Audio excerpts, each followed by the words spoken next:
Thank you, David. And thank you all for coming. It was great to see you all here last night. What a wonderful evening. And we're so delighted to have you here again at the White House this morning. The last time we were together, Michelle and I talked to you about our idea for the Joining Forces Initiative to honor, recognize, and support military families. And in this last year, we've made tremendous progress. Since we launched Joining Forces in April, we've been so delighted by this response from Americans all over this country. Businesses have hired tens of thousands of veterans and military spouses. Medical schools have committed to educate their students about post-traumatic stress and traumatic brain injuries. Schools, community organizations, and Americans of every age and background have sent care packages, donated child care, and created community celebrations for the military families in their neighborhoods. These Americans are stepping up because they appreciate how much our military spouses and families do for our country every day. What we have seen since launching Joining Forces has been truly gratifying because it has shown our military families that all of us appreciate their sacrifices on their behalf. But there is more to do. We would like to talk to you today about one of the top concerns we hear from military spouses wherever we go: professional licensing. I know that many of you hear from folks in your state as well. A few days ago, Michelle and I went to the Pentagon to help unveil a new report from the Departments of Defense and Treasury about professional licensing for military spouses. The report found that military spouses move 10 times more than their civilian counterparts, and that 35% of spouses in the workforce are in jobs that require a professional license. Because military transfers often require spouses to move from state to state, the issue of license portability is a real challenge for military spouses. As Michelle will discuss, there are ways we can work together to ease this burden, and we look forward to doing just that. So thank you all for what you're doing in your home states, and please join me in welcoming my dear friend and partner in Joining Forces, First Lady Michelle Obama.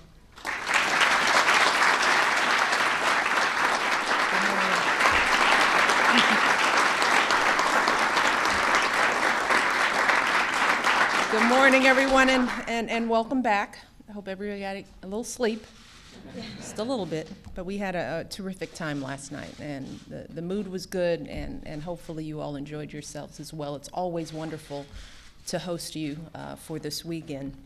I want to thank Jill, not just for her introduction, but for just being a terrific partner and, more importantly, a friend over the past few years, and on this issue in particular. As a Blue Star mom, Jill knows these issues as well as anyone, and she has been just a terrific champion and on ensuring that we're moving things forward.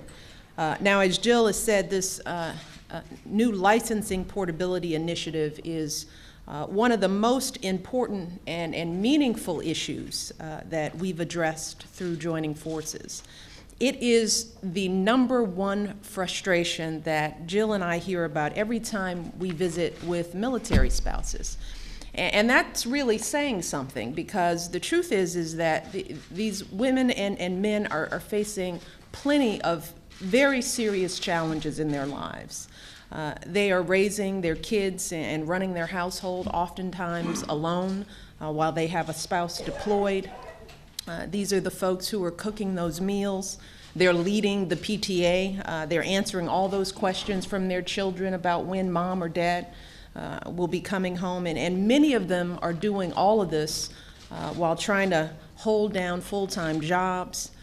But the truth is that no matter what is on their plates, and this is what always impresses us, no matter what their country asks of them, these men and women, they never complain. They never complain. And I know that many of our spouses understand that when they interact with military families. These people never ask for much. They just keep pushing forward. So when they do bring something to our attention, when they do come to Jill and I and they ask for our help, when they do let us know that something is a real problem for them, then we know it's serious. We know it's time for us to take a look and figure out whether there's something that we can do. And when you hear about how some of these licensing stories, what's going on, then you start to understand why they're beginning to get frustrated. So take the story of Kelly Crowley. Kelly is a nurse. She's an Army wife, and she's an expectant mother. She's been married to her husband for 4 years, and in those 4 years, and this is very typical, Kelly has lived in 3 different states, which means that every year or so, she's had to gather up her college transcripts, sign and notarize a pile of documents, and pay application costs, and then wait for all of that to clear. And she estimates that the constant moves have cost her about 6 months of paychecks. 6 months of paychecks from a woman who wants to work, a woman serving our country, 6 months of paychecks. And the whole process can be so cumbersome that she's not even sure that she's going to go through it again for her family's next assignment. She's ready to walk away from her career because the burdens are so great. And of course, this doesn't just happen to nurses. It is happening to teachers, it's happening to child care providers, accountants, real estate brokers, dental hygienists, social workers. I mean, go on and on. Think of the careers that require some level of licensing, and these men and women are being affected. And in total, more than 100,000 military spouses are affected by this maze of credentialing and requirements. 100,000 men and women. And far too often, they're forced to take entry-level classes or pay hundreds of dollars in fees or wait weeks or months for their paperwork to be processed, all before they can even get a job. Can't even work until all this is done. And the vast majority of these spouses are clearly qualified. This isn't an issue of these men and women being qualified and ready to work. They've got the right skills. They've worked in their fields for years, many of them. But so often, that doesn't matter. It doesn't count. Their skills still go unused, and more importantly, their families go without the crucial source of income that so many of them meet. Many of these families survive because they have 2 incomes. And unfortunately, many career ambitions are just derailed. So again, you can see why many of these spouses are frustrated. Now, I want to emphasize that these state standards are extremely important. They ensure that our professionals meet a level of excellence that gives us all peace of mind when we step into a hospital or we sign our kids up for school. So I want to be clear that we are not asking any state to change a single professional standard. And we're certainly not asking anyone to set a lower bar for our military spouses. They're the first ones who don't want exceptions to the rule for them. But what we are asking is for a level playing field. We just want to make sure that these spouses have a fair shot to pursue their careers and support their families. And of course, that's where all of you come in. Each of you has a unique opportunity to make a real difference for these families that have given all of us so much. Some of you have already done this. Some of you have already stepped up, including Governor Gregoire in Washington, Governor Scott in Florida, Governor Nixon in Missouri, Governor Parnell in Alaska. In total, 12 governors have signed legislation to fix these licensing issues for military spouses. And of course, we want to thank you all for leading the way. And here's what's important. Each of those 12 states found its own solution, whatever worked for them. Some states are doing things like granting temporary licenses so that military spouses can get to work right away. Others have given state licensing boards or agencies increased flexibility to grant licenses to military spouses who clearly demonstrate their competence. And still others have found ways to grant licenses upon application and then verify the documentation as the spouse earns a paycheck. And many more states are working on legislation as we speak. California, Louisiana, Illinois, and Wyoming have introduced bills in the last 2 weeks. Governor Brownback just signed Kansas's bill on Valentine's Day, a lovely gift. But roughly half of the country still hasn't taken this issue on. And that's why Jill and I are here today. As part of joining forces, we have set what we hope is an ambitious but achievable goal, and that by 2014, we would love to see all 50 states having passed their own legislation to address this issue by 2014. The goal is a key priority for this administration. Secretary Panetta is behind it. General Dempsey and all of the Joint Chiefs are behind it. The President, of course, the Vice President, they don't have a choice. But they do support it. But the people who have the biggest impact are right here in this room. Truly, you all have the power in this instance. No one can make a difference on this issue like all of you. No one. And I'm not just talking about those of you with the governor behind your name. You're really important and all, but we also have wonderful first spouses. I mean, just look at what First Lady Jane Beshear has done in Kentucky. Now, Jane has formed a statewide team of military spouses who are tackling issues like education and employment in that state. She's worked with state higher education leaders to streamline admissions processes for military spouses. She has testified in front of the State House, and she has done all of this in just a year. In fact, Jane told me that after the last governor's spouses, she was so moved by what we had talked about that she went back to her state and she figured out exactly what she could do to push this issue ahead. So every single person in this room has a role to play in supporting our military families. And I am here, as well as Jill, to ask for your help. As simple as that. If your state has not addressed license portability for military spouses yet, today I want to ask you to make this issue a priority. Work with the leaders in your states to get a bill introduced. Use your bully pulpit to get it passed. Share military spouses' stories with your local media and your state legislators. If you have already passed a law in your state, we encourage you to reach out to one or two of your fellow governors or spouses who are just getting started. Share your experience, encourage them along the way, help us finish this job.